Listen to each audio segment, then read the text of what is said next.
we got our first stem set up in here to start milling the square for the emergency tiller control on the rudder. It normally, I think, locks in with a clamp-on tiller head that also keeps it from dropping out, but I believe the square is for emergency control. And we're set up in here. Now, I'm going to run the turbo windmill on here, and I'm going to have flood coolant on here. And I have 4 of these, and I keep them around because they slide into the mill table and the slot. And when you got a setup like this, it kind of gets simple. Now, I thought maybe I was going to have to cut a special one to fit in here, and this fits right in there. Now, we're going to have to come up, and I think this will be hanging past here. Depending on how much fluid comes over here and then wants to run on the cooler, just how it comes down, and if it drips and goes into the return, you don't really care about getting wet out there. But you want to control the fluid, so I'm going to be setting that up there and having the flood coolant here. Now, this one's ready because we've already whittled down all of these, dressed these diameters here, which we just went ahead and we finished dressing these right here to where they're both matching and they're at our diameters, because we've been playing around with our foil shapes and these diameters, what we want them to match, be able to cut out the pattern for the actual strut itself and put those together. This one's about ready to get turned around while we're doing the square on this one here. So it's kind of what we're up to right now. Let's get it going.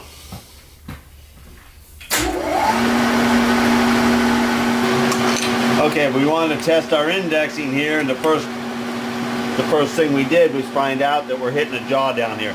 We are going to have to make a little bit less incline on our drip tray here before we start.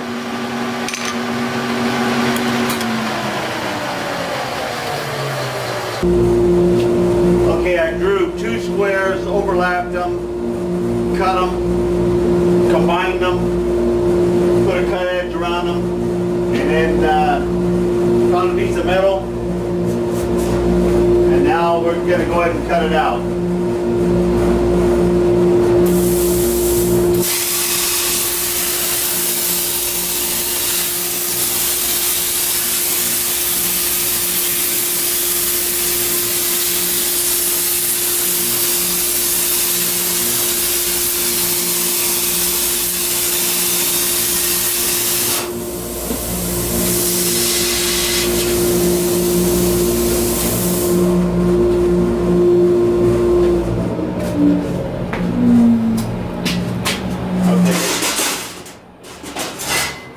Doesn't even get real hot. Okay, this looks pretty good. All right, now we're just going to swing you around.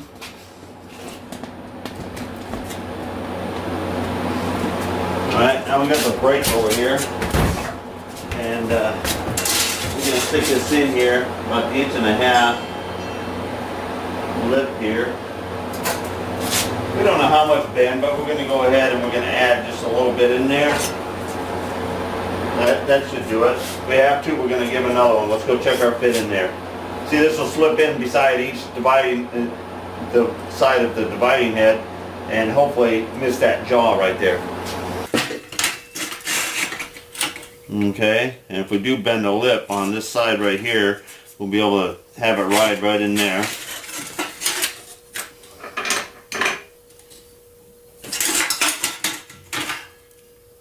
Cool. Alright, let's go bend the lip right there. We'll be right back. Okay, I know it'll fit in there. So let's go ahead and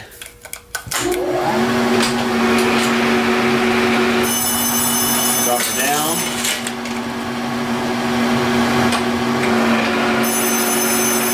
And then come back up. Excuse me. Well, it's a good call. It's a doctor's appointment. I had to confirm it. So, alright, we got to adjust the speed here. Direction. I had another head on. When you have the universal head on here, it changes direction.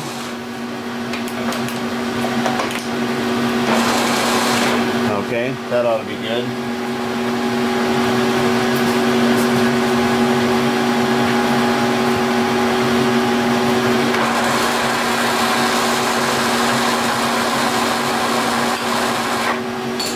Okay, I'm gonna hand crank it up here because I want to get close to that shoulder as I can for right now.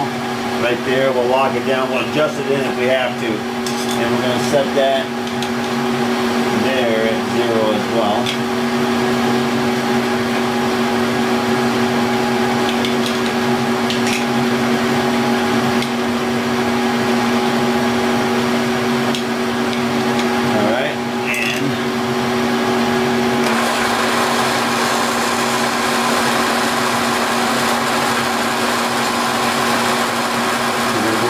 Touch off here.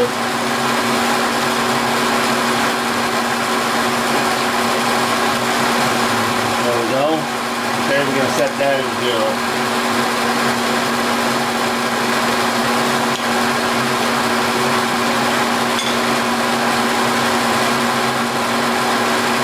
Alright, and we'll be able to rock and roll it around because we got slope here, or it'll give enough to float down there.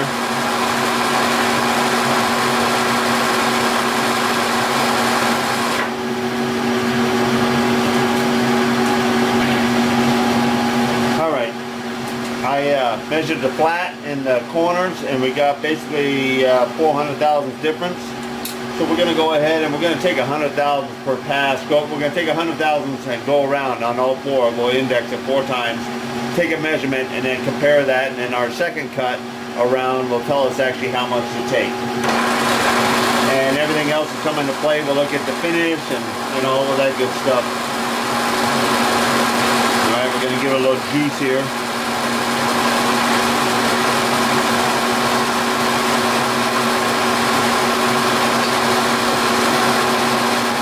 There's 100. Okay, now we only need to have a trickle on here. Just want to make sure that we are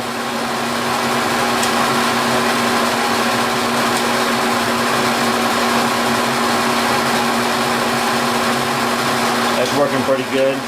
We're going to go ahead and give this so it leans right up against there. I like that. That way it can't fling anything on the floor here.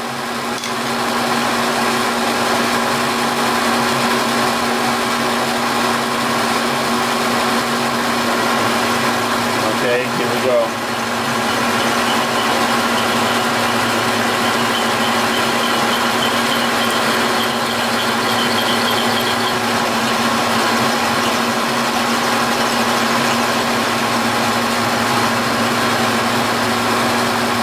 Okay, wrap it back.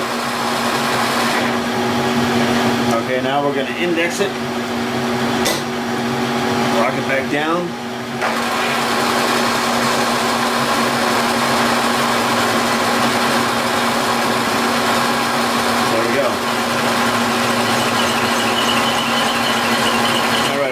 Across it 3 more times here. We'll be back up to that starting point again. Alright, you can see how well the tray is containing the coolant, letting it flood back. There is very little bit going down underneath here and getting wet, but most of it's flowing right back to the groove, flows through the table, down through the knee, down into the sump, and then comes back around again. It is about time to start changing the coolant in this machine. It's just getting a little bit brownish, and I like it when it's blue and fresh. And you can also feel you start losing the slipperiness of it, and you can start to smell that it's starting to turn. All right, there's a close-up of the cut itself before I bring it back. Okay, we were at 665, we got to go to 265, we're now at 465. I'm going to go ahead and take 80 thousandths, and then that'll leave us a finish cut. We can change this out to a smooth flute end mill to give a nice smooth finish versus the turbo finish. Alright, we'll crank in 50, 60, 70. Alright, there's 80 right there.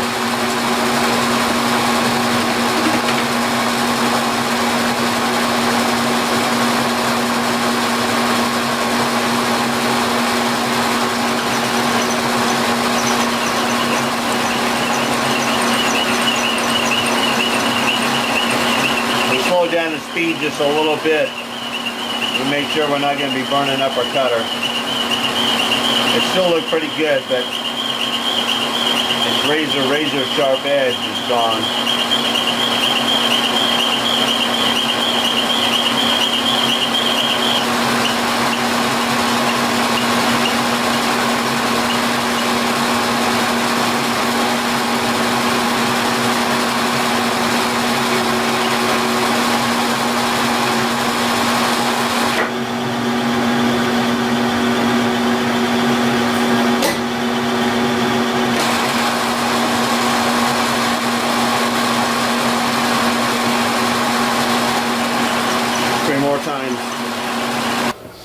Alright, we're going to change out this bit. If this was mine, I would probably leave that finish there.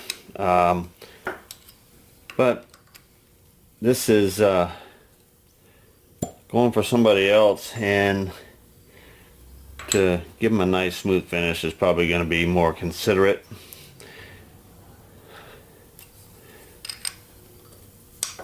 Alright, we're gonna, even though they're the same size cutters, 3/4 and 3/4, this is a turbo, and that high surface or the low surface is determining whether the diameter is going to be, if we touch stop, what we're going to do, what we're going to end up with if we continue on thinking that we're at the same dimension that we were with this one here.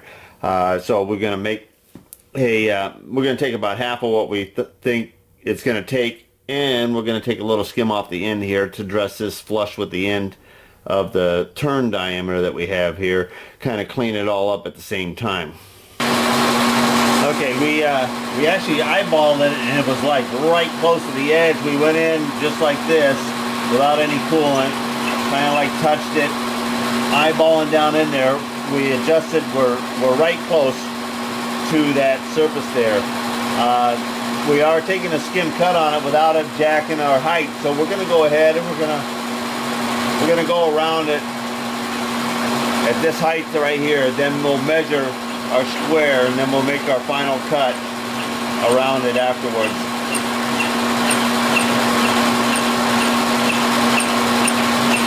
I'm going to give us a little bit more coolant here.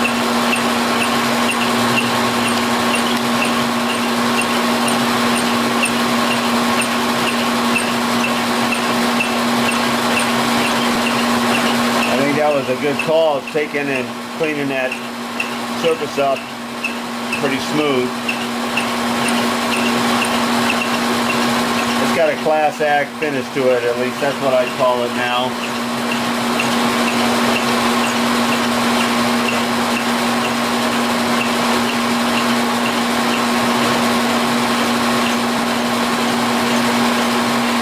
I don't know, which finish do you want?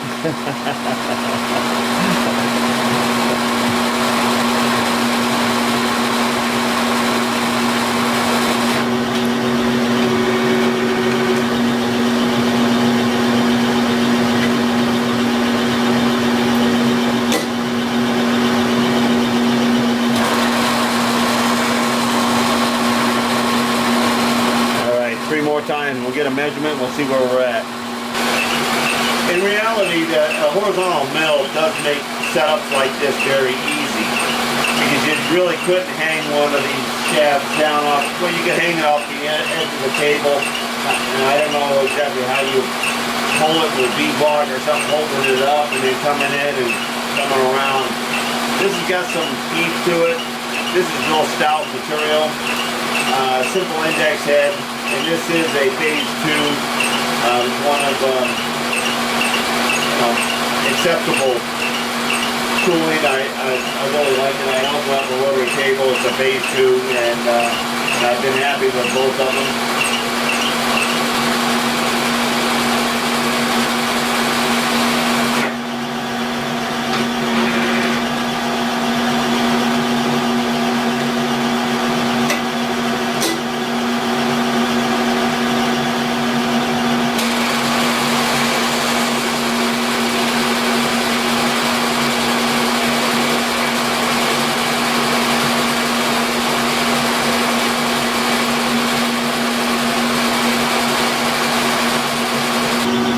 Got a nice finish on here.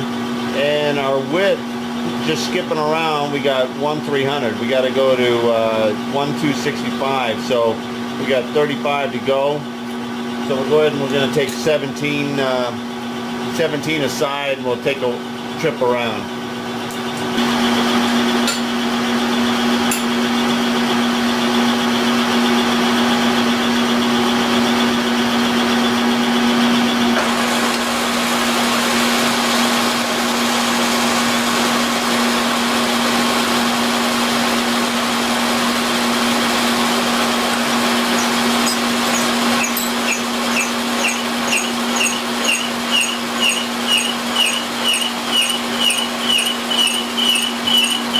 There'll be some nasty chips coming off of that now. Those things are razor sharp too.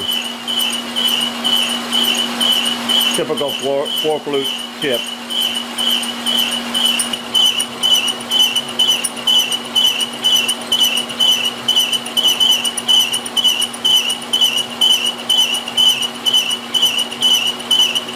Okay, we got a mark here, and that's where we're going to part this shaft off, and that's about how much extra length I gave my shafts to start working on them, because I didn't know exactly which way I wanted to shift it, or if I had a mistake on the tracing for the scalloped end. I can maneuver it around. So anyway, we're down to the final, and we can go ahead and part it off right here.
Save on my inserts so I don't end up with a lot of breaking and chipping, and I mean, they do start getting expensive. The average blade is $100 or so, and the average set of 10 for the inserts is close to $100.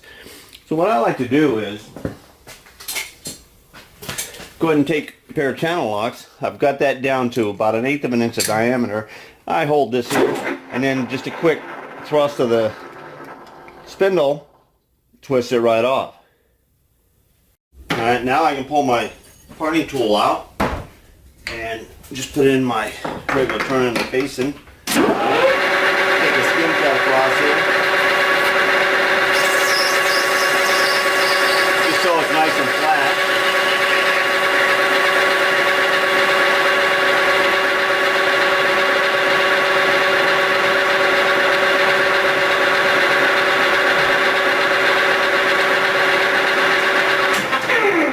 Okay, now I need to put another center drill in there because I want to turn this after I make the square, just like the square we just put on the other shaft.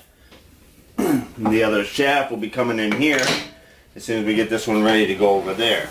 We'll trade them out.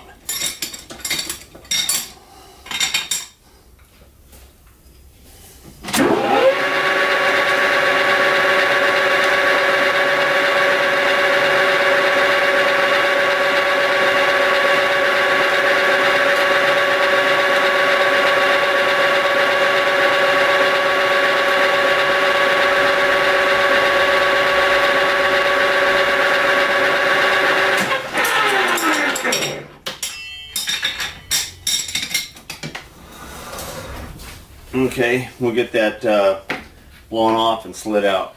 About 1 9/16. And we're taking this diameter down to 1 inch 655 and or 1 inch 665, and then we'll be ready to machine it over there with the squares Alright, so let me get this started.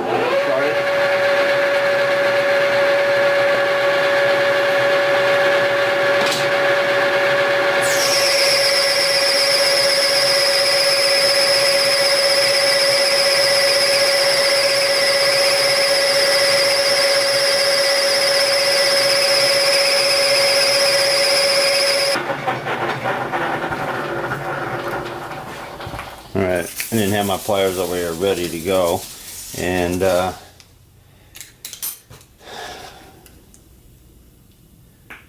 we're good on the length and measurement there, and we're at 1/900, so we got a ways to go.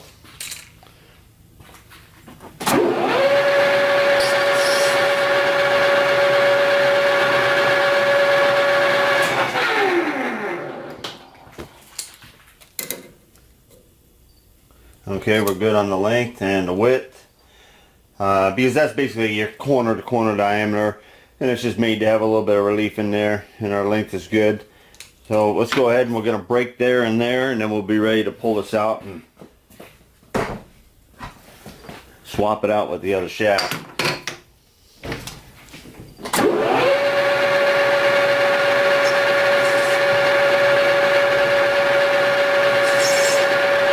Going to get re-skimmed again. It's a little bit heavy.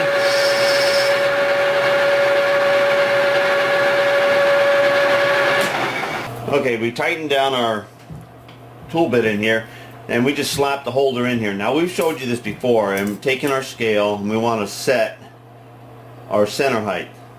Alright, you can see how that's leaning in. I know you're not straight in on the line there, but you can see pretty close. Alright, so what we're going to do is we're going to loosen it up, and we're going to drop our adjustment down. It looked pretty high, so I'm going about 1/4 inch here. Okay, come on back in. And I like the thick scale here because sometimes the flexi scales are kind of bowed a little bit. Alright, it's still needs to come down.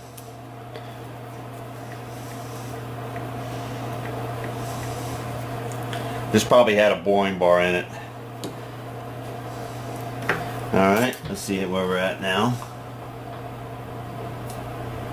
Alright, we're pretty close. We're slightly below.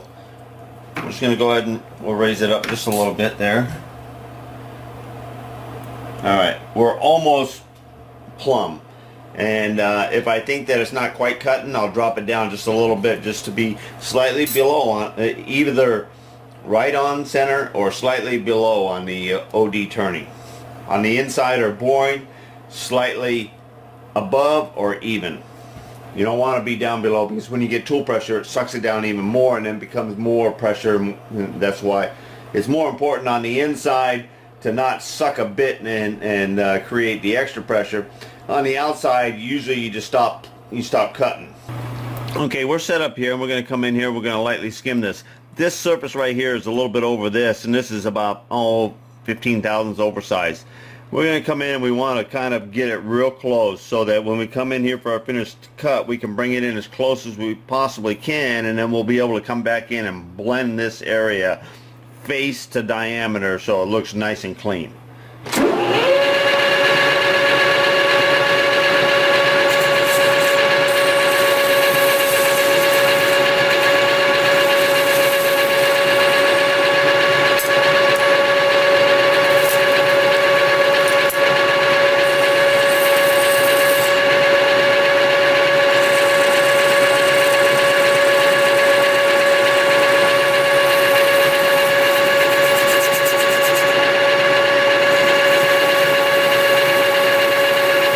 Thing about a nice broad tool is your hand feeding, you get a nice looking finish.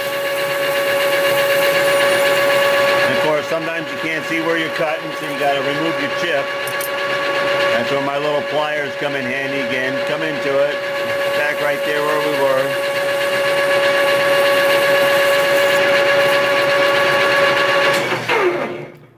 Okay, I like, that's a nice dressing starter radius, and that'll be clean when we get all done. All right, so now we're going to start working on this diameter here. we're getting set up here, and then I kind of, while we're at it, let's go ahead and let's check this, because we're talking about cutting 25 inches, 26 inches or something like that in here, and I just want to reset and make sure, because we got about 2/1000 taper from here to here in our original roughing out, and I just want to make sure that we're close to being really on center line, which it looks like I'm a little bit above. So I want to lower this down a little bit, try to get it as close to being right on center as I possibly can. And sometimes if you need help, and my carriage is pretty easy to do, and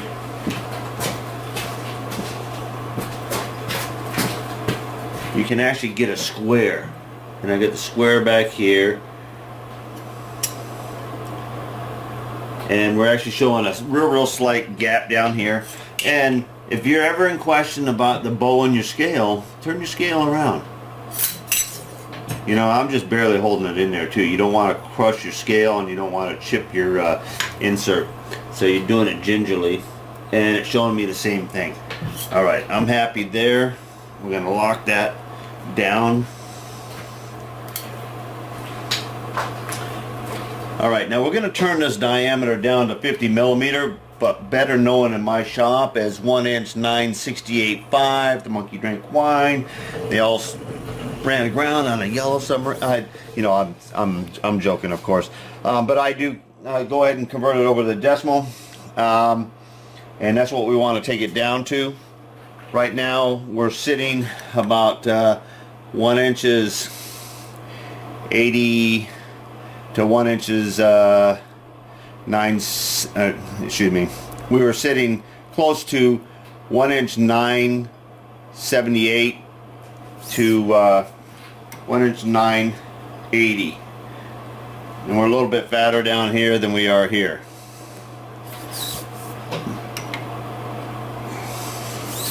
So we're going to go ahead and we're going to take like a 5/1000 cut per side, about 10, and we're going to take a look at the taper. We'll see if we can adjust the tailstock, or if it comes down. If you got 3/4 of an inch of straight, real consistent diameter, and then all of a sudden you take a turn, you're going to be showing the wear that you got in your carriage. The closer you are on center, the less that's going to come out. And really, there's only a bearing area here and a bearing area here, and I could undercut this in the middle and then leave these two at the diameter. But I'm going to try to do this in one solid straight cut, just like the sample that I'm following. So let's touch off of here, and let me see what my speeds are. Alright, everything looks good here. I figured I'd tilt you down so you can see the beginning of this here. And of course, I'm not going to run you through the whole thing. This is, extended video. I'm just watching one cut here. But I'm going to start it out. I'm just putting a real light coat of oil here. We're not going to have any real big depth here. And give my ways a good coat of oil here.